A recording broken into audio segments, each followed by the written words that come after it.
Naquela semana, Jerusalém estava cheia demais para caber em si mesma.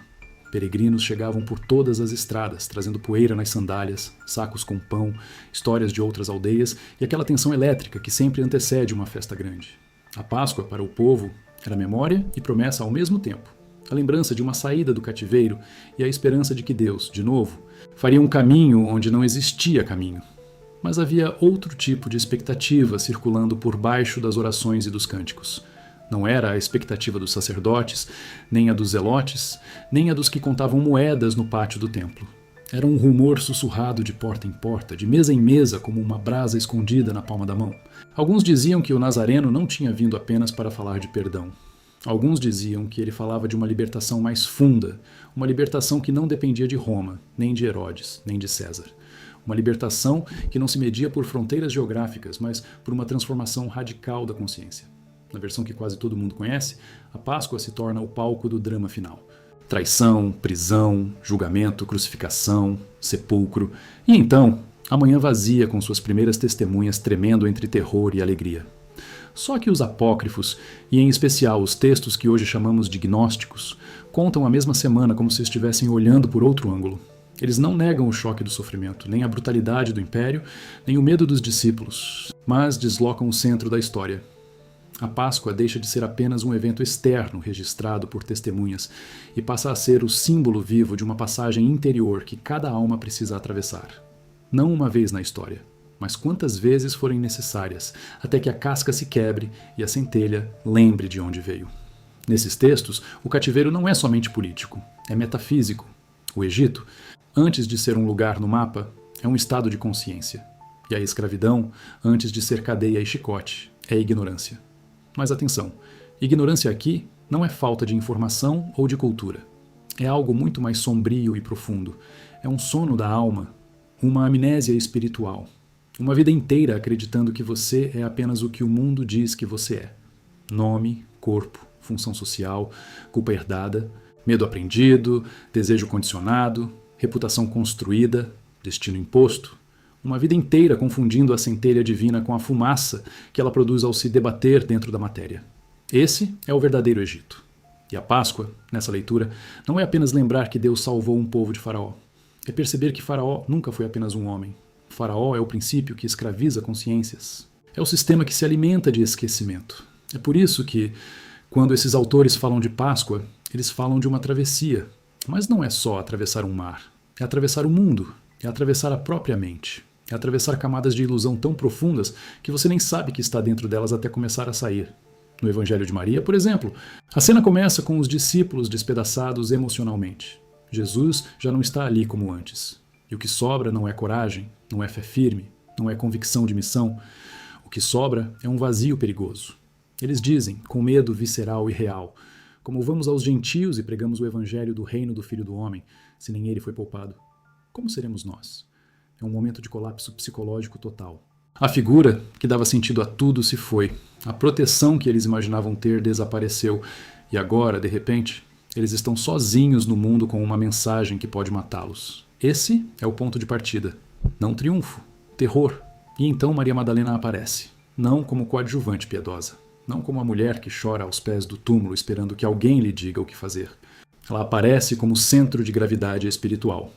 Ela não chega com uma teoria abstrata ou com palavras de consolo vazias. Ela chega com uma função existencial. Sustentar o grupo quando o grupo está prestes a se desintegrar. Ela os chama de volta à lucidez. Ela os levanta por dentro. Ela os puxa para fora do pânico que estava virando paralisia. E quando percebe que o medo deles é também confusão teológica, ela oferece algo que, em qualquer tradição iniciática verdadeira, é considerado o coração pulsante do mistério. Ela compartilha um ensinamento que diz ter recebido diretamente do Salvador, em visão privada, num estado alterado de consciência onde a fronteira entre interior e exterior se dissolve. Aqui o verdadeiro sentido da Páscoa começa a ficar claro, porque no Evangelho de Maria, o foco não é a prova física de um corpo que volta a respirar, a comer peixe, a ser tocado. O foco é um mapa operacional de libertação. Maria descreve a jornada da alma após a morte. E ao mesmo tempo durante a vida, porque nos textos gnósticos essas duas coisas são espelhos uma da outra. A alma sobe através de camadas de realidade e encontra poderes hostis, forças que tentam detê-la, interrogá-la, acusá-la, convencê-la de que não tem direito de passar. O texto nomeia essas forças de um jeito que parece cosmológico, como se fossem entidades lá fora, mas que também soa profundamente psicológico, como se fossem estruturas internas. Trevas, desejo, ignorância, ira. São os guardiões da fronteira. São os cobradores do pedágio existencial. São aquilo que, no fundo, sempre te manteve preso ao ciclo de nascer, sofrer, esquecer e morrer.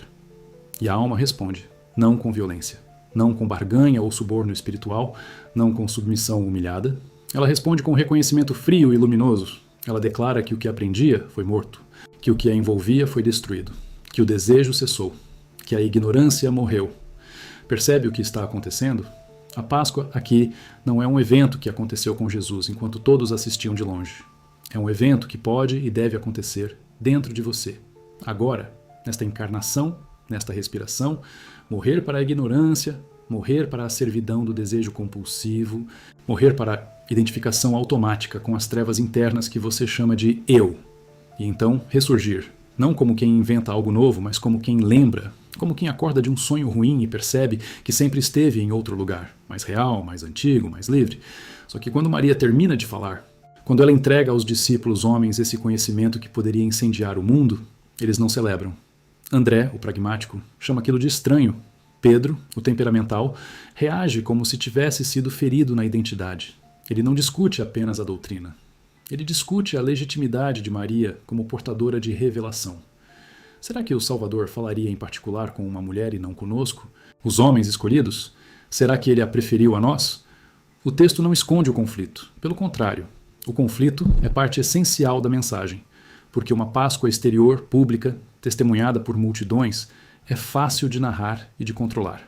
Uma Páscoa interior, privada, revelada em visão a quem está pronto para receber, ameaça tudo. Ameaça hierarquias. Ameaça o lugar do porta-voz oficial. Ameaça o poder de quem controla o acesso ao sagrado e vende ingressos para ele. Se a revelação pode vir a Maria, pode vir a qualquer um. Se a gnose é direta, sem intermediários, quem intermedia perde o trono. E isso não é uma questão menor de disputa de ego entre discípulos. É a fratura histórica entre dois cristianismos, um que será institucional, hierárquico, baseado em obediência e crença mediada por autoridade clerical. E outro que será místico, direto, baseado em experiência e conhecimento interior verificável pela própria consciência. É aí que a Páscoa apócrifa toca numa ferida histórica que nunca cicatrizou de verdade, a luta entre experiência e instituição, entre visão e cargo, entre transformação pessoal radical e controle social estável, entre o fogo que queima dentro e a estrutura que organiza por fora. Os dois têm valor, mas quando um tenta matar o outro, algo fundamental se perde. Quando você lê o Evangelho de Filipe, essa ferida fica ainda mais exposta, quase sangrando na página. O texto fala de Maria como companheira do Salvador e descreve um afeto físico que provoca ciúmes explícitos nos outros discípulos. Eles ficam ofendidos. Eles perguntam, por que tu a amas mais que a nós? De novo, é possível ler isso em várias chaves. A chave literal, carnal, que vê romance ou casamento.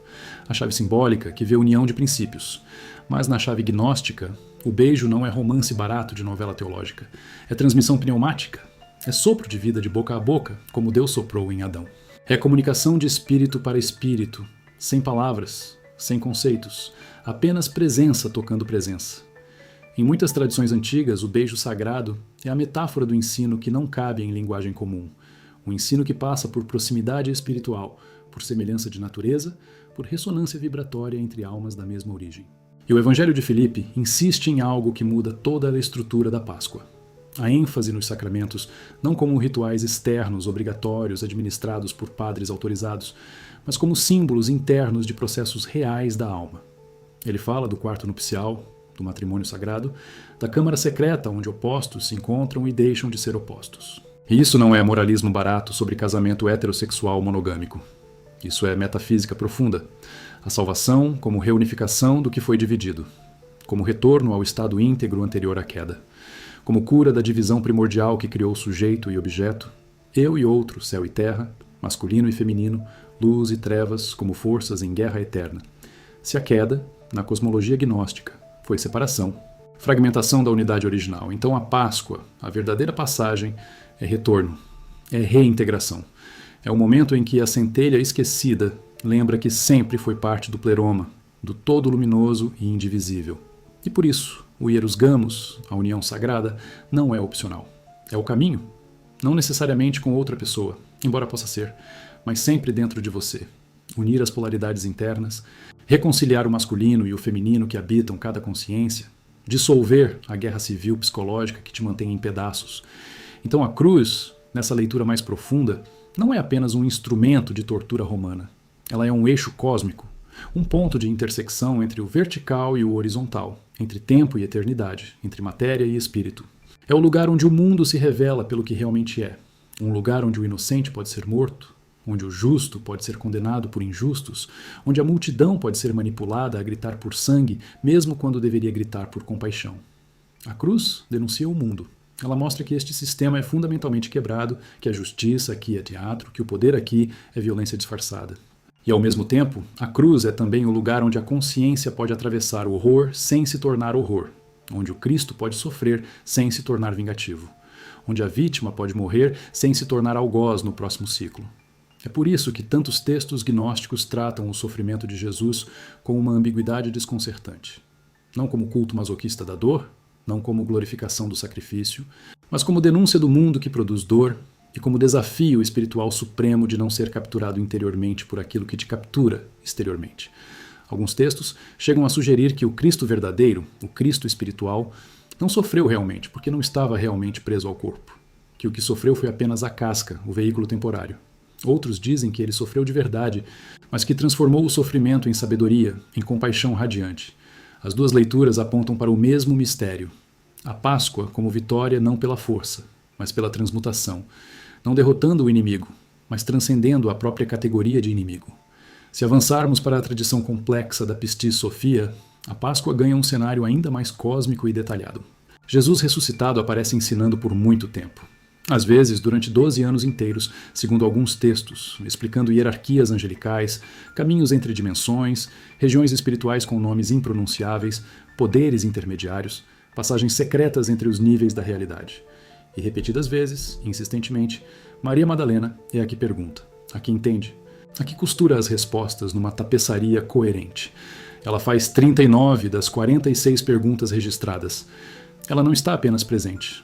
Ela está conduzindo a investigação espiritual.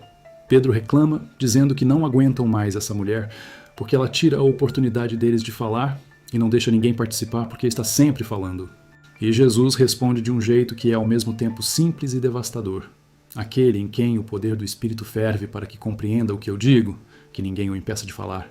Em outras palavras, ela fala mais porque compreende mais. E se isso fere teu ego, Pedro, o problema não é dela, é teu. O que isso sugere em termos de Páscoa? Sugere que a ressurreição não encerra nada. Ela inaugura um longo processo de instrução para quem está pronto. O depois da Páscoa não é apenas alegria passiva por uma vitória já conquistada. É aprendizagem ativa para escapar das estruturas invisíveis que mantêm a alma em repetição compulsiva. Encarnação após encarnação, sofrimento após sofrimento, esquecimento após esquecimento.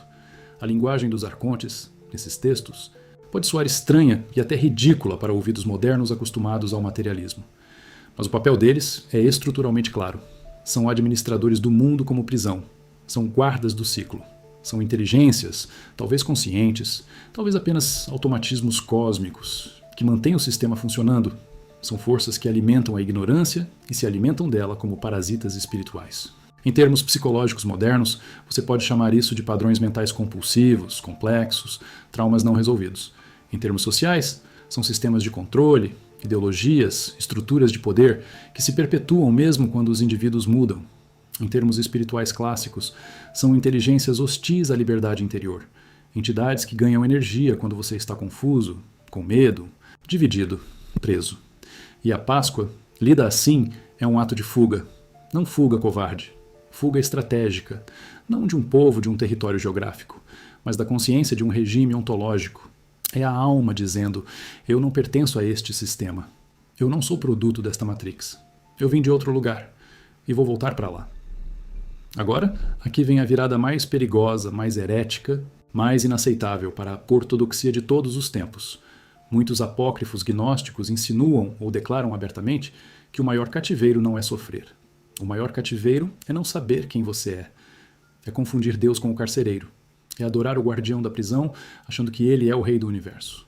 Em muitas cosmologias gnósticas existe uma distinção radical, não negociável, entre o Deus supremo, invisível, incognoscível, silencioso, que habita além de todos os céus, e o Criador do mundo material, o demiurgo, arrogante e ignorante, que se apresenta como Deus único, que exige adoração exclusiva, que pune desobediência, que governa através de medo e culpa.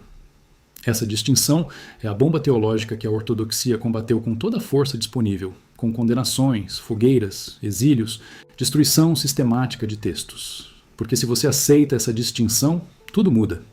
Se o mundo é uma mistura de beleza e violência, de amor e crueldade, de ordem e caos, talvez a pergunta certa não seja apenas por que Deus permite o sofrimento. Talvez a pergunta certa seja: que tipo de Deus governa esse sistema? Que tipo de inteligência criaria um mundo onde crianças morrem de fome enquanto templos acumulam ouro? Onde animais se devoram vivos? Onde a própria sobrevivência exige matar? Onde a lei natural é competição selvagem? Para um gnóstico radical, esse não pode ser o trabalho do Deus verdadeiro. Tem que ser o trabalho de algo menor, algo imperfeito, algo que se passa por Deus, mas não é. E a Páscoa, então, não é apenas sair do Egito terrestre. É sair do Egito cósmico. É sair do império do falso Deus, do Deus que exige medo, obediência cega, sacrifício de sangue como moeda de troca. E aqui, ressurreição muda completamente de significado. Ressurreição vira despertar da centelha aprisionada. Vira anamnese, lembrança do que sempre foi verdade, mas estava esquecido. Vira retorno da consciência ao seu lugar de origem, acima das camadas do mundo, acima até dos céus administrados pelos arcontes, até chegar ao pleroma, a plenitude silenciosa, onde não há falta, não há tempo, não há separação. É por isso que alguns textos falam de descida e subida não como geografia celeste literal, mas como estados ontológicos de ser. O Salvador desce através das camadas da realidade, atravessando disfarçado os postos de controle arcônticos, chegando até a matéria densa, tudo isso para plantar em algumas almas a semente da lembrança.